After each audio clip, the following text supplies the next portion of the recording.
The phoenix lived where heat sings, between a lonely oasis and the sunlit stones of Heliopolis. It had watched the desert change its face 1,000 times, dunes walking like slow rivers, caravans threading past with copper bells, priests lighting morning fires on the temple roof. Long life was its gift, and also its burden. Over years, the air itself began to feel heavy in its lungs, the wide sky too crowded with memories to fly through cleanly. One evening, after the sun sank red along the flats, the phoenix chose. It did not rage against time or wait for strength to leak away feather by feather. Instead, it flew a patient circle through groves and markets, gathering what it would need for the end it wanted. Cinnamon bark curled like small boats. Myrrh resin gleamed like captured dawn.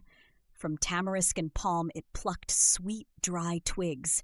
Back at the oasis, it wove them into a high nest among the date fronds, a careful architecture of what smelled good and burned clean.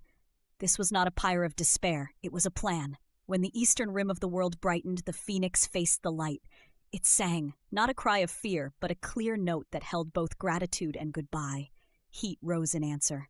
The nest grew warm, then hot. Resin sighed. A thin tongue of flame licked the rim, and finding welcome settled in. Fire wrapped the bird like a cloak. For a moment, the desert was all brightness and scent. Spice, sunlight, something like rain on warm stone. Then it was quiet. Only the soft hiss of cooling ash remained. Silence is part of every rebirth. The desert held its breath through the long morning. A lizard darted, then stopped as if listening. Finally, the ash stirred. From the gray bed, a small head lifted, bright-eyed and steady.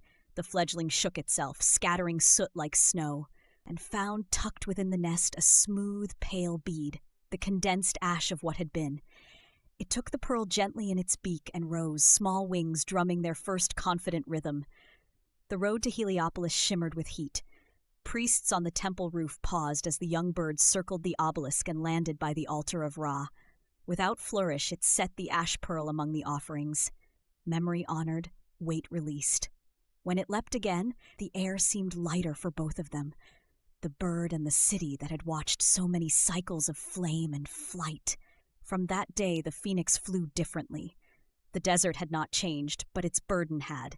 It hunted without hurry, rested without guilt, and when it skimmed low over the river, its reflection no longer looked like a creature outliving itself. It looked new, because it was. People who glimpsed the bird at dusk told stories by their own fires, of a creature that did not cling to fading strength, that chose its ending and thus chose its beginning.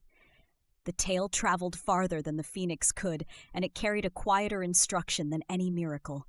Gather what is still good in you. Build a place for letting go. Face the light, and be brave through the heat and the hush that follow, then rise. Not because fire is glorious, but because some things must burn so the rest of you can truly live.